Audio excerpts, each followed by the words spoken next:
आप देख रहे हैं SK टीवी।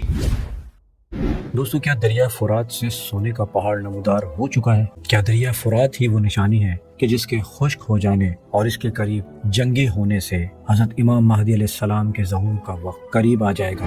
आज की इस वीडियो में इन तमाम तर सवालों को तफसील से जानने की कोशिश करेंगे, इसलिए इस वीडियो को एंड तक पूरा लाजमी देखिएगा और इस वीडियो को लाइक और प्लीज मेरे चैनल को सब्सक्राइब करके बेल नोटिफिकेशन भी ऑन कर लीजिए ताकि मेरी आने वाली हर वीडियो की नोटिफिकेशन आपको बर वक्त मिलती रहे। तो हजरत इमाम महदी अलैहिस्सलाम मुसलमानों के लीडर के तौर पर रूनुमा होंगे जो दुनिया में इंसाफ और निज़ाम को बहाल करने के लिए अजीम हंगामे के वक्त ज़हूर पजीर होंगे। अगरचे कुरान बराह रास्त हज़रत इमाम महदी अलैहिस्सलाम का तस्करा नहीं करता, लेकिन इनकी आमद पर हदीस के अदब में बड़े पैमाने पर बहस की गई है और ये बहुत से मुसलमानों के लिए एक मरकजी अकीदा है। खास तौर पर शिया और सुन्नी रिवायात में हज़रत इमाम महदी की अहम सिफात शामिल है, जबकि फुरात और हज़रत इमाम महदी अलैहिस्सलाम के दरमियान ताल्लुक दरिया के खुश्क होने की पेशगोई के तनाज़े में है, जो कि बड़े वाक़ियात का मरकज है। लालच का इम्तिहान, सोने का पहाड़ के इंकशाफ को इंसानियत के लिए एक इलाही इम्तिहान के तौर पर देखा जाता है, जो लालच और मादियत के तबाहकुन नताइज को उजागर करता है। कहा जाता है कि इस तरह के माशरती बदनवानी हजरत इमाम महदी अलैहिस्सलाम के मिशन की राह हमवार करती है ताकि दुनिया की इस्लाह और अल्लाह सुब्हानहू व तआला के इंसाफ के तहत दुनिया मुत्तहद हो जाए।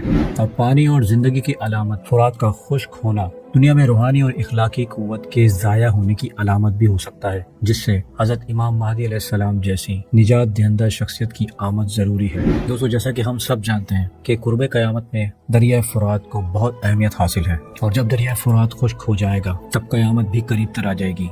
दोस्तों, आज की वीडियो में दरिया फुरात के उस मकाम के बारे में हम बात करेंगे जिसके मुतालिक मुहक्किकीन का ये कहना है कि दरिया फुरात का यही वो मकाम हो सकता है कि जहाँ पर एक फितना जन्म लेगा और एक बहुत बड़ी खूनरेज जंग होगी, और ये मकाम शाम में मौजूद है जिसे दीर जोर कहा जाता है और दरिया फुरात इस शहर से होते हुए गुजरता है। दोस्तों, दीर जोर मशरिकी शाम का एक शहर है जो दरिया फुरात के किनारे पर वाक़ है। ये मशरिकी शाम का सबसे बड़ा शहर है और दीर जोर गवर्नरी के दारुल हुकूमत के तौर पर काम करता है। ये शहर तेल के ज़खायर के बहुत करीब वाक़ है और ये फरात के किनारे वाक़ होने की वजह से स्ट्रेटेजिक अहमियत का हामिल है, जिसने तारीखी तौर पर इसे तिजारत और नक्ल हमल का मरकज बना दिया है। और दरिया फुरात के साथ इसका ताल्लुक होने की वजह से दीर जोर की जड़ें कदीम है और हजारों सालों से आबाद है। ये इलाका आसार कदीमा के मकामात से मालामाल है, जिसमें मेसोपोटामिया, रोमन और इस्लामी अदवार की बाकियात भी शामिल हैं। और पिछली सदी में ये शहर 1915 से 1917 में आर्मीनियन नस्लकुशी के दौरान मौत के बहुत बड़े मोर्चों का इख्तितामी नुक्ता था।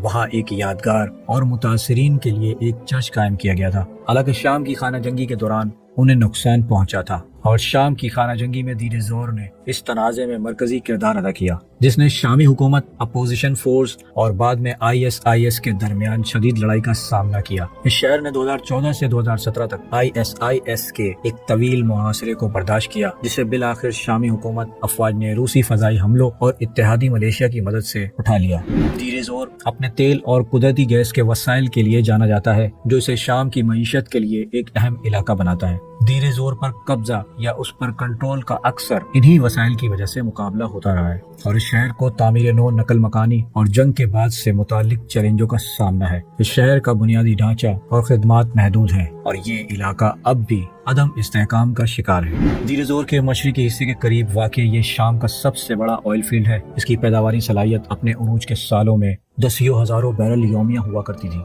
जंग के दौरान भी इसका कंट्रोल मुताद्दिद बार बदल चुका है। कभी इसका कंट्रोल ISIS के पास हुआ करता था, फिर सीरियन डेमोक्रेट फोर्स SDF के ज़ेरे कंट्रोल है, जिसे अमरीकी क़यादत वाले इत्तेहाद की हिमायत हासिल है। शाम में गैस प्रोसेसिंग की सबसे बड़ी सहूलत में से एक दीर जोर के करीब वाक़ है। इब्तदाई तौर पर जंग से पहले बैनुल अक़वामी कंपनीज के जरिए इसे चलाया जाता था। ये तनाज़े के दौरान एक अहम असासा बन गया। आना जंगी के दौरान मुख्तलिफ ग्रुपों ने भी इस पर कब्जा कर लिया था, बशमूल ISIS, और अब ये SDF के ज़ेरे कंट्रोल में है, जिसे अमरीकी क़यादत वाले इत्तेहाद की हिमायत हासिल है। खित्ते में तेल पैदा करने वाला एक बहुत बड़ा मैदान जो इराकी सरहद के करीब वाक़ है। ये अपनी अहमियत की वजह से फौजी कार्रवाइयों का हदफ रहा है। इस खित्ते में तेल के कई छोटे ज़ख़ीरे हैं, जिनमें अलवर्द, अल-यतम, अल-जफरा शामिल हैं और ये इलाके तेल की मजमूई पैदावार में हिस्सा डालते हैं। दोस्तों, ये वो तारीख थी जो मैंने आपको दीर जोर के हवाले से बताई, मगर दीर जोर की अहमियत उस वक्त बढ़ जाती है क्योंकि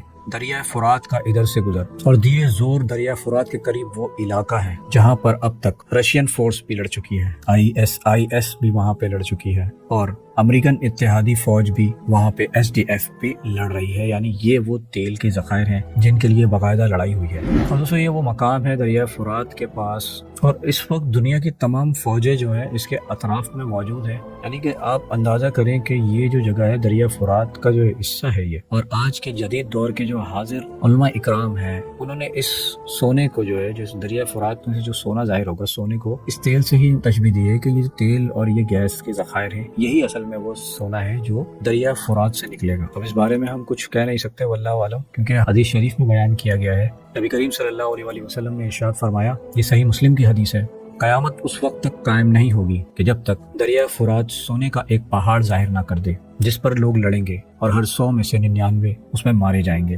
اور ان میں سے ہر ایک آدمی یہ کہے گا شاید میں ہی ہوں گا جو بچوں گا۔ اور ایک اور حدیث پاک میں یوں ارشاد فرمایا گیا ہے کہ دریائے فرات کا خشک ہونا، فرات خشک ہو جائے گا، خزانے کو ظاہر کرے گا اور لوگ اس پر لڑیں گے، صحیح مسلم۔ اور دوستوں دو دریاؤں کے درمیان کی سرزمین یعنی عراق، نبی کریم صلی اللہ علیہ وسلم نے متعدد روایتوں میں عراق اور فرات اور دجلہ کے درمیان کی سرزمین کا حوالہ بھی دیا ہے، اور اسے مستقبل میں آزمائشوں اور فتنوں کی جگہ کے طور پر بیان کیا ہے جو اس کی تاریخ اور عصری جغرافیائی سیاسی اہمیت سے ہم آہنگ ہے۔ جبکہ دوستوں آج ہم یہ دیکھ رہے ہیں کہ شام ہو یا عراق، لڑائیوں کے فتنے اور جنگیں یہاں پھوٹ چکی ہیں، اور یہاں کے حالات کیسے ہیں وہ ہم سب کے سامنے ہیں۔ حالیہ برسوں میں فرات کے گرد ماحولیاتی اور جغرافی سیاسی مسائل نے کچھ لوگوں کو ان پیشن گوئیوں کو ایک نئی روشنی میں دیکھنے پر مجبور کیا ہے۔ موسمیاتی تبدیلیوں، ڈیموں کی تعمیر اور پانی کی بد انتظامی کی وجہ سے دریا واقعی خشک ہو رہا ہے۔ ان پیش رفت نے علماء اور مومنین کے درمیان بحث کو جنم دیا ہے کہ آیا فرات کی موجودہ حالت پیش گوئیوں کی نشانیوں کو پورا کرتی ہے یا نہیں۔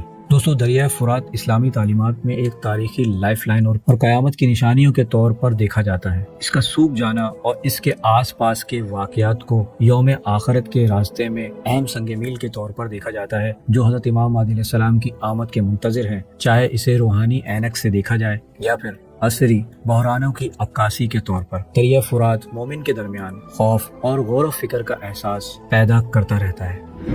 دوستو اگر میری ویڈیو اچھی لگی ہے تو اسے لائک اور شیئر کرنا نہ بھولیے گا، اور مزید ایسی ویڈیوز کے لیے میرے چینل کو سبسکرائب کر لیجیے۔